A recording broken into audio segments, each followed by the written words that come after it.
Stranger Things Season 5, Volume 1 is out. Everybody has wildly different opinions on it, but today I wanted to chat with you about 10 things you may have missed in Season 5 of Stranger Things, Volume 1. Some of these are more obvious than others, some of them I've seen people talk about, some of them I haven't. Starting with number 10, we have the Peanut Butter Boppers. Now, if you didn't grow up in the 80s, you might not be familiar with Peanut Butter Boppers. Peanut Butter Boppers. It's creamy peanut butter, a crispy coating, and a whole lot more. But for me, they didn't stick out strictly because it's a retro snack. Bopper, while we wait.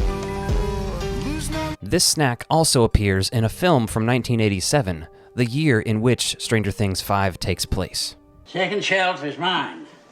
That's where I keep my root beers and my double thick Oreo cookies. Nobody touches the second shelf but me. The grandfather from The Lost Boys, perhaps one of the best characters ever put to film. You have a TV? No. I just like to read the TV guide. Read the TV guide. You don't need a TV. I actually have one of those old root beers that he has in there, a glass one on my Lost Boys shelf. So of course, this stands out to me as a Lost Boys reference. I mean, last season, Robin was kind of dressed like Alan Frog. But you can call me Mr. Fantastic because I know that one's a stretch. Number 9, we have a glorious Alf poster in Holly's room. Now, Alf is one of my favorite TV shows of all time. It premiered in 1986, ended in 1990. I think in 1987 is when the first cartoon series did premiere. Alf was a cultural phenomenon. It was watched by everyone in 1986 and 1987. Oh, she's just a dog. She doesn't know any better. Ignorance is no excuse. Ignorance is your excuse all the time. I don't know what you're talking about. It is no wonder that Holly has an Alf poster on her wall. Not only that, but they've used Alf in some of the marketing for this season. There's been a billboard with the Call Hawkins number, and as a big Alf and Stranger Things fan, it's just cool to see him kind of coming together a little bit. Number 8. A little more obvious this one, but we do have a Back to the Future reference, or two.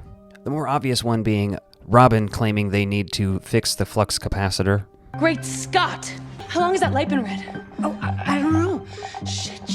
The flux capacitor's down again. This is what makes time travel possible. The flux capacitor. And Joyce kind of making a fool out of herself. But hey, Back to the Future was only 2 years old then. Maybe she hadn't seen it on cable yet, you know? There's this Back to the Future reference, and also in the car scene with Steve and Jonathan, when he's dialing in the decibels, he tells Steve to go about the time it hits 88 decibels. Number 7, we have a Ferris Bueller's Day Off reference.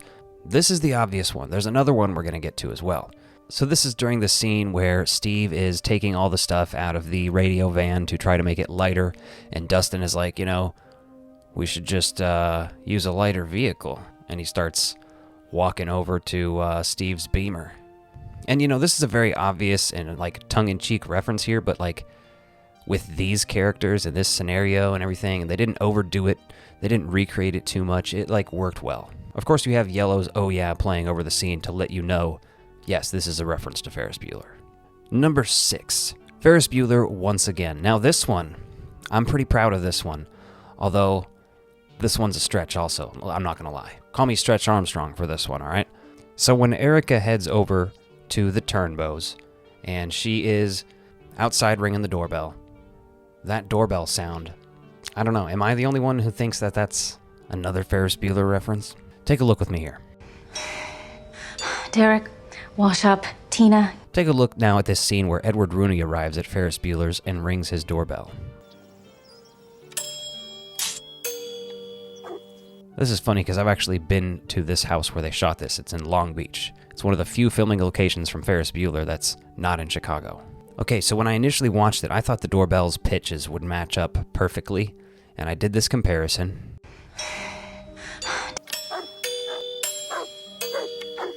And okay.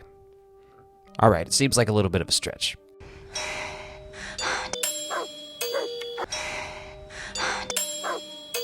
But I'm leaving it in, because even if the pitches are slightly different, that's the same doorbell sound, man. That's the same thing. Number 5. This one is again very obvious, but let's look at it anyway. Holly is reading A Wrinkle in Time throughout this season, at least until she's taken away. She even later talks about the situation she's in with Max and compares it to the book. But I think the season in general is going to follow what happens in that book a lot more closely than what people might think, especially with the hints at it early on. Everything that Mike says to Holly, combined with that book, is going to lead to some really interesting stuff in the second half. Number 4, Elle dressed as Josh Brolin from The Goonies. Okay, this one seemed obvious to me, but it seemed too obvious to even point out until I started seeing memes of it recently. And then a lot of people pushing back saying, no, that's just 80s fashion. But listen, the Stranger Things from the start has lifted heavily from The Goonies. In terms of plot, not necessarily. But like Mike is named Mike. And he very much acts a lot like Mike does that first season. They casted Sean Astin in the second season. And anyway, regardless, when you compare the two outfits, yes, they're not the exact same, but they're close enough. But could you argue that they are simply just 80s workout outfits? Yeah, you could do that too. Checks out. Number 3, Alice in Wonderland. This one's gotta be obvious to everyone, right? Not just the dress that she puts on, the poster in the bedroom. These references, again, seem pretty on the nose to me. And although it's been years and years since I've seen anything Alice in Wonderland, people like to reference it, man. It does not surprise me it pops up here. Number 2, we have a Spies Like Us reference. Now, this one's pretty cool if you are a big fan of, like, 80s comedies, especially ones that aren't, like, super well-known. Like, people who grew up and watched movies in the 80s will know this movie. And, like, big Dan Aykroyd and Chevy Chase fans. But outside that, it's a little obscure. Really fun movie, though. But Dan Aykroyd's character is named Austin Milbarge. Hey, how you doing? Austin Milbarge, ID 45289er. This is the fake name that Murray uses as a trucker to get into Hawkins. Now, it's funny, it's cheeky, it says more about his character, you know what I mean? It reminds me of American Psycho a little bit when Christian Bale's like, oh, I got a lunch meeting downtown with Cliff Huxtable in 10 minutes.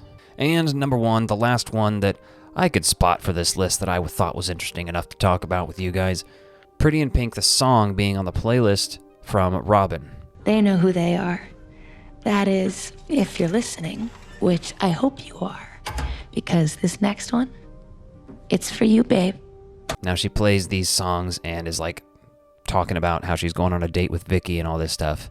And Vicky is obviously a big reference to Molly Ringwald. Has been since she was introduced, we can kind of tell. So using Pretty in Pink, the song from a movie called Pretty in Pink that stars Molly Ringwald.